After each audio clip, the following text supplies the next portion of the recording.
Bonjour, je voudrais aujourd'hui vous parler de la question de l'augmentation générale des salaires, dont on nous dit sans cesse à la télé, à la radio, avec tous ces économistes aussi stipendiés qu'à sauter, qu'elle est impossible parce qu'elle nourrirait le cycle infernal de l'inflation, de la montée parallèle des prix et des salaires, et que donc cela ruinerait la France.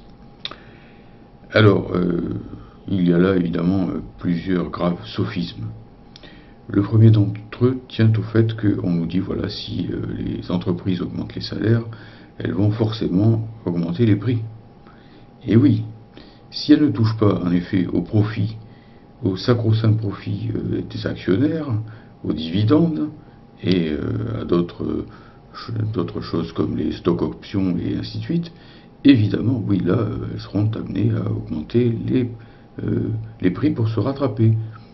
Ça veut dire tout simplement qu'elles ne veulent pas augmenter les salaires et qu'elles reprennent dans une poche celles qu'elles ont mis contraintes et forcées dans l'autre. Et bien c'est justement ce qu'il faut empêcher. Il faut donc ici introduire un troisième terme dans l'équation qui est celui du profit capitaliste, celui dont ne parlent jamais justement les économistes qui font comme s'il y avait uniquement les prix et les salaires face à face. Alors on me dira, mais oui, les profits et tout ça, mais c'est la structuration de l'économie qui est comme ça.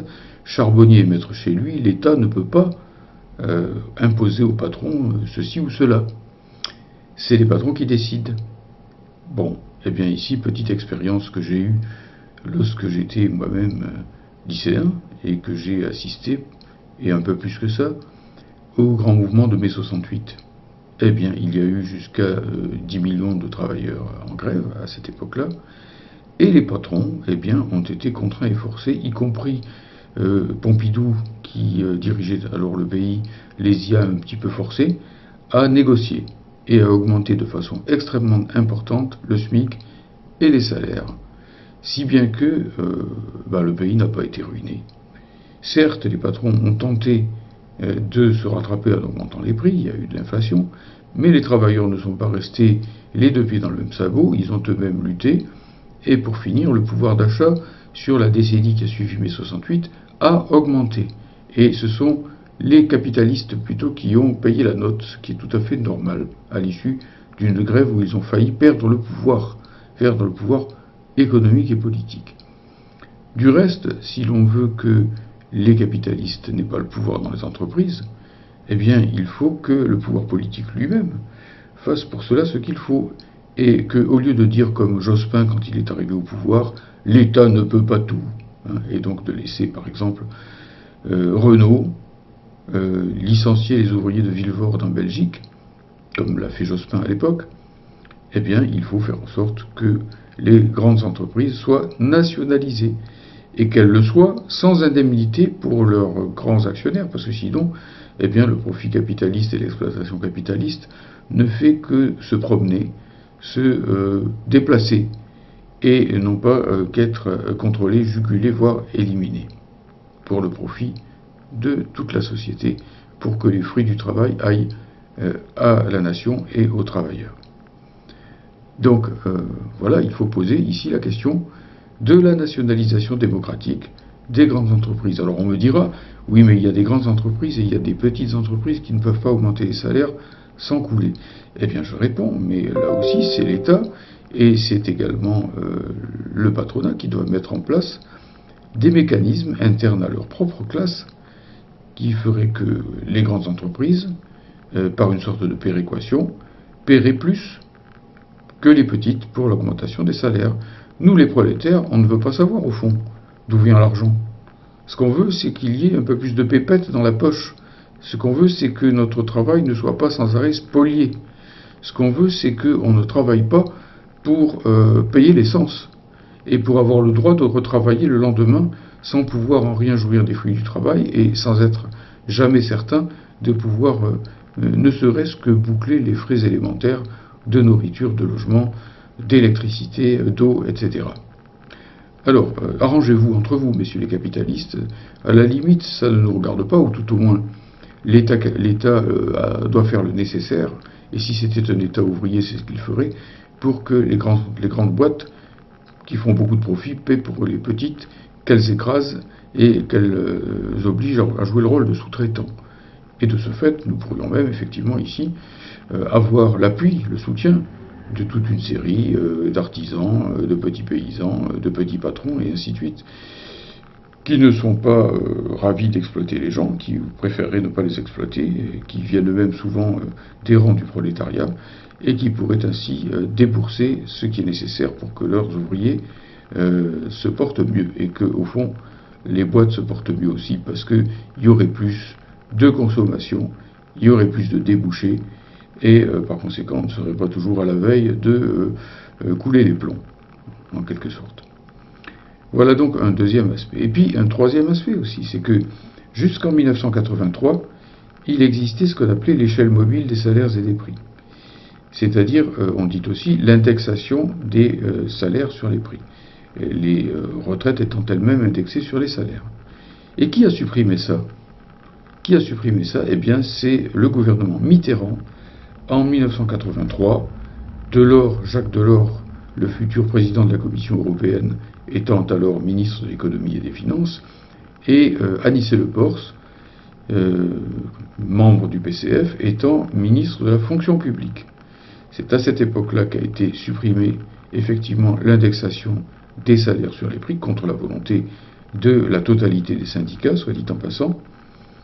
Et c'est à partir de là, évidemment, que du coup, eh bien, les salaires ont plongé, les salaires réels ont plongé, puisque les prix ont pu augmenter sans que les salaires suivent. Et c'est comme ça que petit à petit, on s'est retrouvé avec ce différentiel qui faisait que, avant cette période-là, eh bien, il y avait à peu près 2/3 de la valeur ajoutée qui allait sur les salaires et un tiers seulement sur les profits, et que, à l'issue de toutes ces belles années maastrichtiennes, eh bien, ça a été l'inverse, et donc l'appauvrissement général du prolétariat petit, moyen, et même une partie du prolétariat, des salariés, je veux dire, les mieux payés, les cadres.